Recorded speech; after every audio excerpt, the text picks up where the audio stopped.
Magandang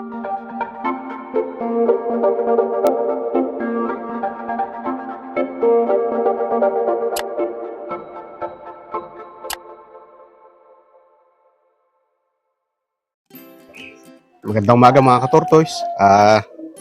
Ngayong araw, ang ganda ng sikat ng araw. Kaya isusok natin ngayon si Ugwe. So, ayun siya. Papakita ko sa inyo para makita nyo. Mukhang ayaw niyang mag-soak ngayon kasi sobrang likot niya. So, papakita ko sa inyo. So, ito mga ka-tortoise, si Ugwe. Yan, nagsusok na siya. Mukhang di pa siya nagpupupo kasi malinis pa rin yung tubig. So, hayaan muna natin siya dyan para kumbaga makapag-absorb din siya ng water sa kanyang katawan. So, para hindi siya ma-dehydrate. Mga 15 minutes lang naman natin siya ilalagay dyan.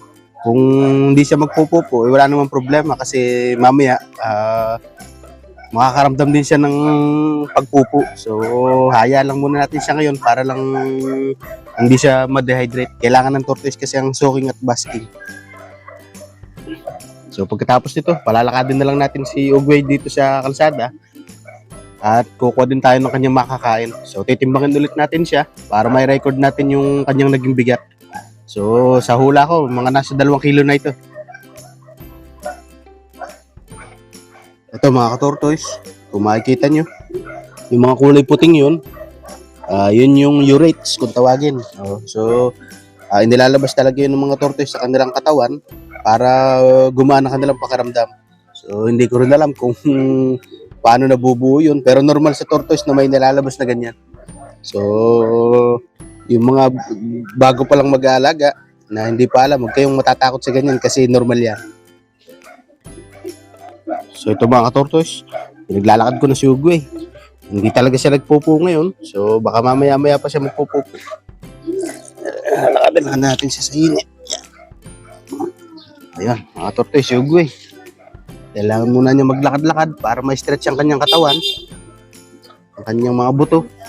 Mas mabilis kasing lumaki ang tortoise kapag ginagawa nila yun. So, tingin ko ngayon, baka ay naantok na ito. Naghahanap na ito ng matataguan na malilom. Yun lang ang problema sa kanila, nangangain talaga ng bato. Kaya bantayan talaga sila pag pinapalakad.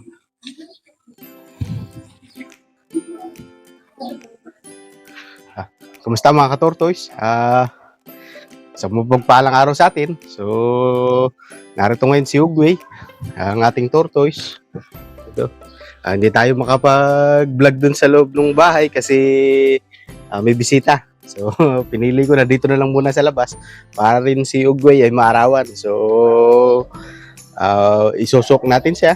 Tsaka ibabas na rin para kumbaga maka-absorb ng sunlight yung kanyang carapace at para na rin hindi siya ma-dehydrate. So, ngayon ay pakakainin natin siya. Kumbaga, kukuha tayo ng makakain niya ngayon. Yung pa rin as usual na pagkain niya. Yung mga dahon ng mulberry tsaka yung dahon ng kamoteng baging. So, mangunguha muna tayo para kumbaga makakain na siya. So, samahan niyo ako. So, ito mga ka-tortoise, nakakuha na tayo ng pagkain ni Ugwe. So, kakaunti lang itong kinuha ko na mga dahon ng mulberry kasi meron pa naman siya dun sa loob na mga dahon ng kangkong. So, isasama natin yun sa pakain niya at lalagyan din natin ng calcium supplement. Pero, bago pala natin siya pakainin, muntik akong na makalimutan, titimbangin muna natin siya para makuha natin yung kanyang raw na bigat. So, samahan niyo ako. So, ito mga ka-tortoise, gagamit ulit tayo ng timbangan natin. So, ito, kita niyo naman, nakasiro na. So, titimbangin na natin ngayon si Ugwe. Ayan, si Ugwe. Nung last na timbang natin sa kanya, ay 1,903 grams. So, titignan natin ngayon kung kaya pa. Kung gaano yung kanyang nilaki. So, yun mga ka-tortoise. Tama yung hinala ko na 2 kilo na. 2,073 grams. Ang bigat na ni Ugwe, ang laki ng binigat niya. So, nung nakaraan, 1903 lang. So mahigit halos nasa 150 grams ang kanyang ibinagat. So yun mga ka-tortoise, natimbangan natin tuloy si Ugwe. So hindi pa ulit natin nasusukat yung length ng kanyang carapace.